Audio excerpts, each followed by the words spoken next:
Hello students, welcome to Hiba Max 11th standard Business Max chapter 1 matrices and determinants exercise 1.4 இந்த வீடியோல solve பண்ணலாம். நம்ம channel இது வரைக்கும் சப்ஸ்கிரைப் பண்ணலனா மறக்காம சப்ஸ்கிரைப் பண்ணிட்டு பெல் ஐகான் செலக்ட் பண்ணிடுங்க. உங்க ஃப்ரெண்ட்ஸ் சர்க்கிளுக்கு ஷேர் பண்ணுங்க. Fourth question பாருங்க. Two commodities A and B are produced such that 0.4 ton of A and 0.7 ton of B are required to produce a ton of A. ஒரு unit a ton பாயிண்ட்லலாம் கொடுக்கல a ton of A. இப்போ நமக்கு ரெண்டு commodity இருக்கு கரெக்டாக. First இதை எழுதிடலாம். சொல்யூஷனில் நமக்கு ரெண்டு commodity இருக்கு, A ஒன்று இருக்கு B ஒன்று இருக்கு. ஃபர்ஸ்ட் என்ன சொல்கிறாங்கன்னா 0.4 ton of A and 0.7 ton of B are required to produce a ton of A. இப்போ 0.4 ton of Aவும் 0.7 ton of Bயும் சேரும்போது ஒரு ton of A வந்து ப்ரொடியூஸ் ஆகும்னு சொல்கிறாங்க, a ton of A. இப்போ அடுத்து அதே மாதிரி இன்னொரு இது கொடுத்துருப்பாங்க பாருங்க. Similarly 0.1 ton of A and 0.7 ton of B are needed to produce a ton of B. So same இப்போ வந்து ஏல 0.1ம் பியில் 0.7 டன்னும் சேரும்போது a ton of B வந்து ப்ரொடியூஸ் ஆகும்னு சொல்லிட்டாங்க. கிளியரா புரிஞ்சுதா? மேட்ரிக்ஸ் எப்படி ஃபார்ம் பண்ணணும்னு தெரிஞ்சுதா? அடுத்தது write down the technology matrix. Write down the technology matrix. Technology மேட்ரிக்ஸ்னா லாஸ்ட் சம்ஸ்லேயே பார்த்தோம் B இல்லையா? இப்போ இந்த மேட்ரிக்ஸை நம்ம அப்படியே B மேட்ரிக்ஸை எடுத்துக்கலாம்.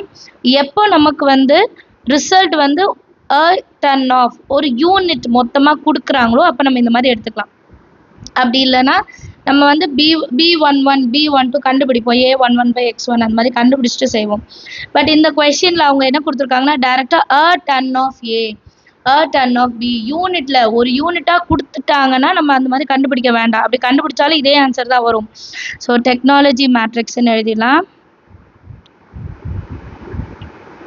The technology matrix B is equal to 0.4, 0.1, 0.7, 0.7. இது வந்து B மேட்ரிக்ஸ் கண்டுபிடிச்சிட்டோம். இப்போ அடுத்து என்னெல்லாம் கேட்குறாங்க பாருங்கள். If 6.8 tons of A and 10.2 tons of B are required, நமக்கு வந்து டிமாண்ட் எவ்வளோன்னு கொடுத்துட்டாங்க. ஆர் ரெக்வயர்ட்னா டிமாண்ட் எவ்வளோ கொடுத்துருக்காங்க. ஏ வந்து 6.8, பி வந்து 10.2 டன்ஸ்ன்னு கொடுத்துட்டு find the gross production, gross output என்ன of both of them. Gross output என்னன்றது நம்ம கண்டுபிடிக்கிறோம். கொஷின் கிளியராக இருக்கா? கொஷின்லேருந்து முதல்ல எப்படி நம்ம வேல்யூஸ் எடுத்து எழுதணும் அதுதான் ஃபஸ்ட்டு. பிஸ்னஸ் மேக்ஸை பொறுத்த வரைக்கும் நீங்கள் வேல்யூஸ் கரெக்டாக எடுத்து எழுதிட்டிங்கன்னா சம்ஸ் சால்வ் பண்ணுறது எப்போவுமே ஈஸி தான். கிளியரா? இப்போ டெக்னாலஜி மேட்ரிக்ஸ் எழுதிட்டோம். இப்போ பி மேட்ரிக்ஸை வச்சு ஃபஸ்ட்டு ஹவுக்லின் சைமன் இது சாட்டிஸ்ஃபை ஆகுதா இல்லையா கண்டிஷன் வந்து நம்ம பார்க்கணும். கண்டிஷன் சாட்டிஸ்ஃபை ஆனால் தான் அடுத்த ஸ்டெப்புக்கே நம்ம போக முடியும். ஸோ பி மேட்ரிக்ஸ் இருக்குது. அடுத்து என்ன தேவைப்படும் நமக்கு? ஐடென்டிட்டி மேட்ரிக்ஸ் இல்லையா? சால்வ் பண்ணலாம். நான் செக் பண்ணுறதுக்கு எனக்கு ஒரு ஐடென்டிட்டி மேட்ரிக்ஸும் தேவைப்படும். 1 0 0 1. இப்போ கண்டிஷனை வந்து சாட்டிஸ்ஃபையா இல்லையான்னு பார்க்குறதுக்கு நம்ம என்ன பண்ணோம்? I மைனஸ் B 1 0 0 1 மைனஸ் பியோட வேல்யூ 0.4 0.1 0.7 0.7. நெக்ஸ்ட் லைனில் இது ரெண்டுத்தையும் மைனஸ் பண்ணலாம். 1 மைனஸ் 0.4 0.6, 0 மைனஸ் 0.1 மைனஸ் 0.1ன்னு வரும். 0 மைனஸ் 0.7 வந்து அகெயின் மைனஸ் 0.7, 1 மைனஸ் 0.7 வந்து 0.3ன்னு நமக்கு கிடைச்சிடும். இது வந்து I மைனஸ் B. நெக்ஸ்ட் என்ன கண்டுபிடிக்கணும்? Determinant of I minus B. Determinant of 0.6 minus 0.1 minus 0.7 0.3. Value கண்டுபிடிக்கலாம். 0.6 into 0.3 0.18 மைனஸ் 0.7 into மைனஸ் 0.1 0.07 வரும். ப்ளஸ் ஆகிடும், மைனஸ் இன்ட்டு மைனஸ் ப்ளஸ். அப்போ நம்ம எழுதும்போது மைனஸ் 0.07. வேல்யூ என்ன கிடைக்கும்? -7 0.11. ஸோ இதுவும் பாசிட்டிவ், டயகனல்ஸும் பாசிட்டிவ். அப்போ கண்டிஷன் என்னன்னு எழுதணுமா?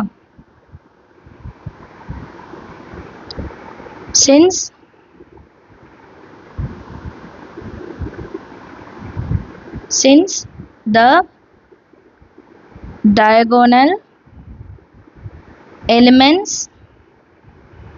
of I minus b are positive and value of determinant I minus b is positive, the system is viable அப்படின்னு எழுதலாம். கிளியரா? இப்போ நெக்ஸ்ட் நான் என்ன கண்டுபிடிக்கணும்? இது ரெண்டும் கண்டுபிடிச்சிட்டோம். அப்புறம் கிராஸ் ப்ராடக்ட் கண்டுபிடிக்கணும்.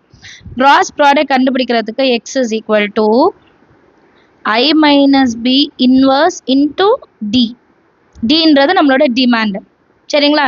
இதை தான் நான் கண்டுபிடிக்கணும். ஸோ இதை கண்டுபிடிக்கிறதுக்கு I minus b inverse என்னன்னு கண்டுபிடிக்கணும். I minus b inverse எப்படி கண்டுபிடிப்போம்? 1 by determinant of I minus b into adjoint of I minus b. இந்த ஃபார்முலால தான் நம்ம சப்ஸ்டிட்யூட் பண்ணோம் இல்லையா? ஆல்ரெடி டிட்டர்மினன்ட் வேல்யூ கண்டுபிடிச்சிட்டோம். இனி adjoint of I minus b மட்டும் கண்டுபிடிச்சா போதும். adjoint of I minus b is equal to I minus b ஓட matrix 0.6 minus 0.1 minus 0.7 0.3.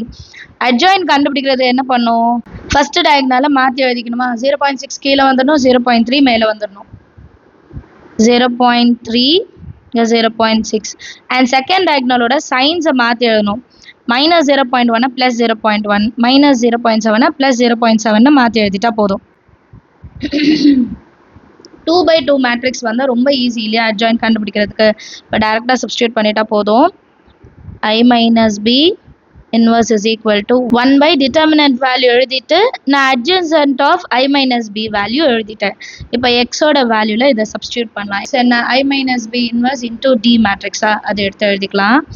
1 by 0.11 0.3 0.1 0.7 0.6 into d matrix. Demand வந்து கொஷின்லேயே கொடுத்துருக்காங்களா? 6.8 tons of A and 10.2 tons of B.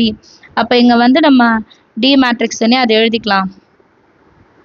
6.8 10.2 இதுதான் நம்ம இப்போ அங்கே சப்ஸ்டிட்யூட் பண்ணும். 6.8 இன்னொன்று 10.2.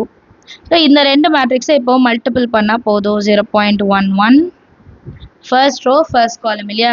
0.3 into 6.8 2.04 ப்ளஸ் ரெண்டுமே ப்ளஸ் தான், ப்ளஸ் 0.1 into 10.2 அப்போ 1.02. அடுத்த second row same first column 0.7 into 6.8 4.76 plus 0.6 into 10.2 6.12. இப்போ இது ரெண்டுத்தையும் ப்ளஸ் பண்ணிட்டாலே போதும். நெக்ஸ்ட் லைனில் 1 by 0.11 அந்த ரெண்டு வேல்யூவும் ப்ளஸ் பண்ணும்போது நமக்கு என்ன வேல்யூ இருந்தது? 2.04 ப்ளஸ் 1.02 3.06 ஃபஸ்ட்டு வேல்யூ 3.06. அடுத்தது 4.76 6.1288 10.88 இல்லையா? 10.88. இப்போ நெக்ஸ்ட்டு இதை ரெண்டுத்தையும் டிவைட் பண்ணும். 3.06 divided by 0.11 27.82. அதே மாதிரி இது கால்சியிலேயே நம்ம செஞ்சிடலாம். 10.88 divided by 0.11 சால்வ் பண்ணால் 98.91 நம்ம கிடைக்கும். இதுதான் A ஓடது, கீழே இருக்கிறது B ஓடது. So gross production of commodity A and B அப்படின்னு எழுதிட்டு டன்ஸ்ன்னு எழுதிட்டா போதும். ஸ்டேட்மெண்ட் எழுதணும். therefore gross production of commodity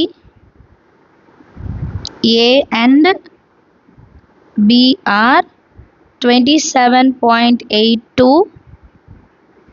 and 98.91 tons ன்னு எழுதிட்டா போதும். கிளியரா இருக்கா? சம் அண்டர்ஸ்டாண்ட் ஆகுதா? ஏதாவது டவுட் இருந்தால் மறக்காம கமெண்ட் செஷன்ல கேளுங்க. தேங்க்யூ ஸோ மச் ஃபார் வாட்சிங்.